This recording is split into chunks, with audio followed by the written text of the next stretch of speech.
Good evening, dear viewers and listeners of SMART24 TV. You're just, an encouragement to us as you be part of driving business. My name is Dr. Joseph Tindewa, and we are privileged and exceedingly honored to be with Honorable Banyizachi Henry as our guest tonight in this program, The Point.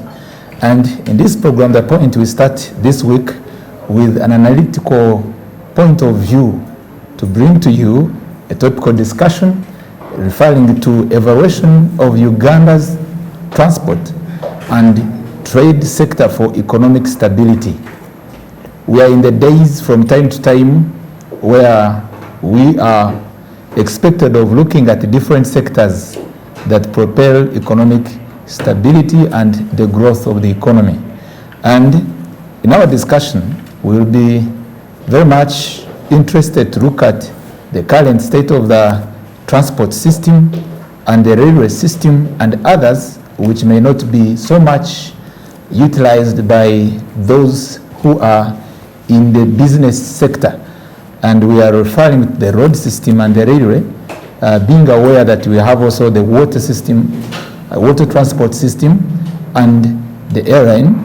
These days, we are having also, of course, those who do business. We cannot have business without talking about the water transport system, which brings all these cargoes to our country and possibly maybe having a lot to look into why the prices continue to rise higher and the skyrocketing of price of goods and services. In our discussion again, we look at the nature of export trade and import trade. And in a normal economy, there should always be a balance. And whenever there is no balance, that normally becomes, a deficit in the balance of trade. It's a pleasure to be with you, and I will kindly greet the viewers, and we'll go on with our discussion. Good evening, viewers. It's a pleasure to be here with you, brother.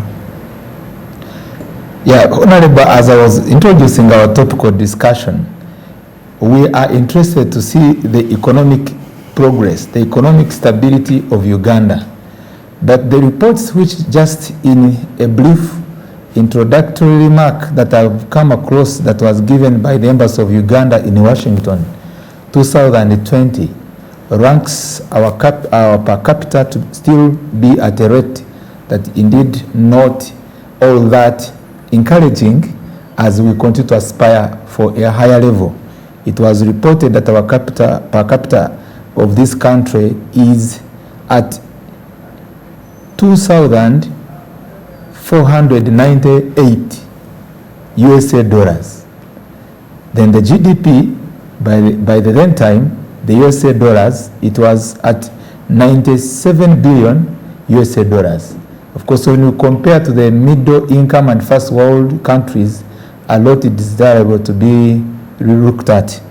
And the current rate of inflation, as we know, for instance, the balance of the shilling and the dollar, it remains with a number of questions to ask ourselves where to reach. I know you are aware that now $1 versus a shilling, it is at 3,800, and the increase of 100 is not something small, from 3,000 to 700 to 800.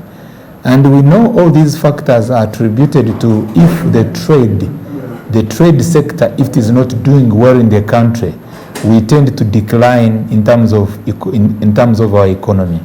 It's a pleasure to have you once again.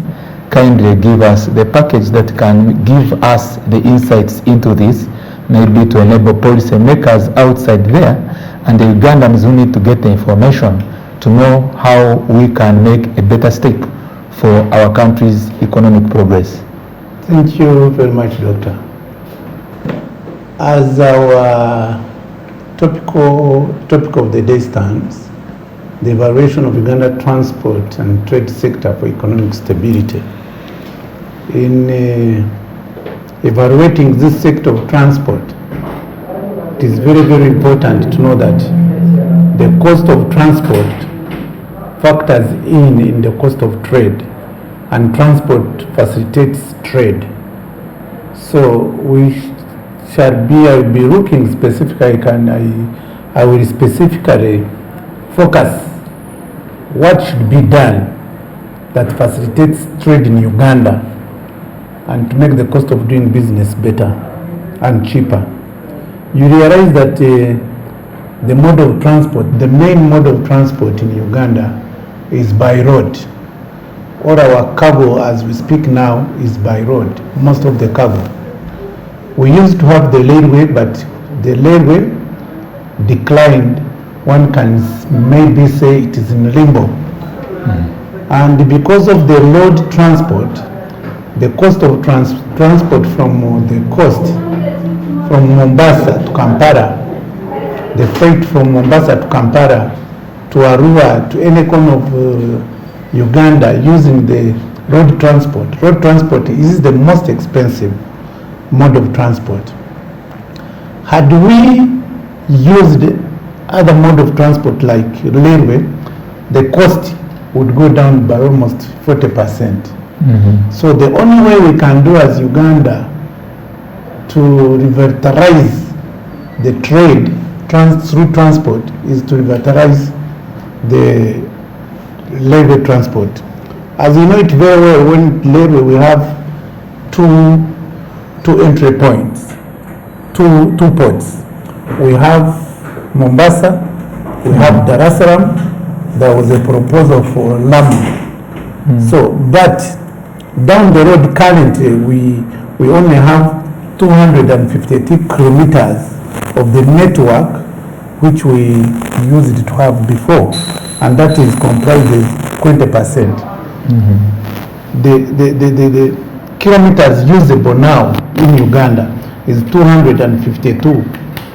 But before, at the time when Uganda Railways was at the peak, we had 1,250.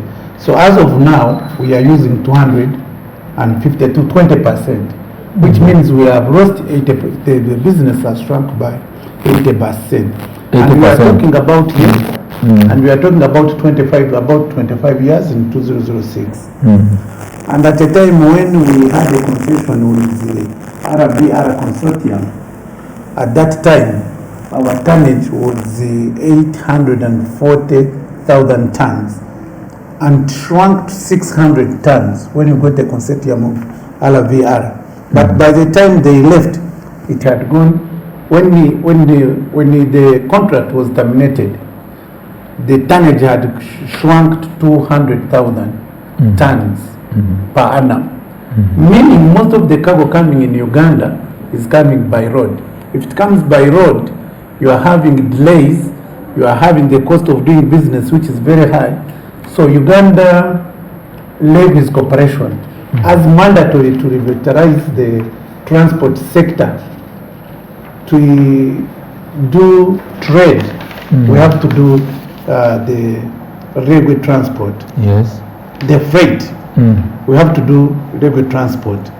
So therefore, if we are going to talk about making the cost of doing business better, we have to go for railway. And to do this, the performance in 2021, over the period of time, because of the poor management, Uganda Railways, which still exists by the way, some people may think that it doesn't exist anymore. In 2021, it made losses of 37 billion. 37 billion. Because of poor management. And in 2020, we made losses of 66 billion because of poor management again. So if we were to have better management in this sector, wouldn't be making these losses. Would be making more businesses. Why are we making these losses? Because the sector itself, as you have said, we are operating 20% of the line, the length of the line we should be operating. We should be having railways going to Fort Portal, railways going to Arua. We should have built a railway going to Kabale, even beyond. So because of that, we are operating at the business has shrunk. And because even the business has shrunk, even you find that Uganda Railways where we had stores like at Uganda Railways itself at the headquarters, the land has been grabbed. It is estimated that the land which has been grabbed at Uganda Railways down here is worth about 100 billion. So that is another loss that Uganda Railways has made. So that land, that would be an inland terminal. Remember, we would be having a port bill. Port bill in such a way that we'll be having cargo coming to Mwanza or coming to Kisumu, comes by the lake, it anchors at port bill. That also reduces the cost of doing business, because the other cost is by water. And because it's by water, it connects on the rail at Mwanza, it connects on the rail at Kisumu, it is transported up to Port Bell. When you have at Port Bell, you would be having, as a country now, we would be having Port Bell as an inland port on Lake Victoria. That one has died completely, not even in a limbo. Because you would be having that, you would be having cargo, ship cargo. We used to have MV Mwanza, MV, we had all those kind of things. One of which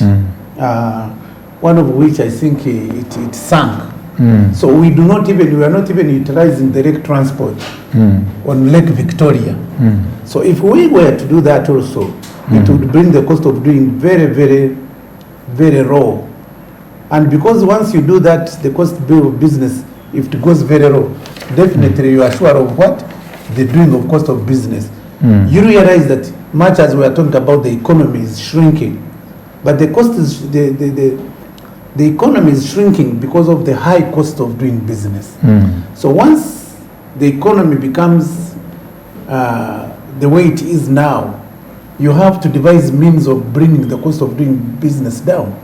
But we don't have these alternatives. We don't have this. We don't have this luxury. We have lost all these locomotives.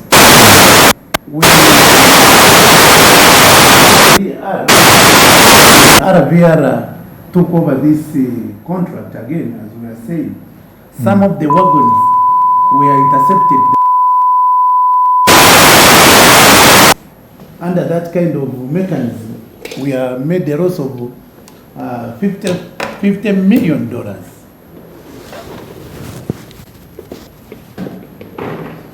So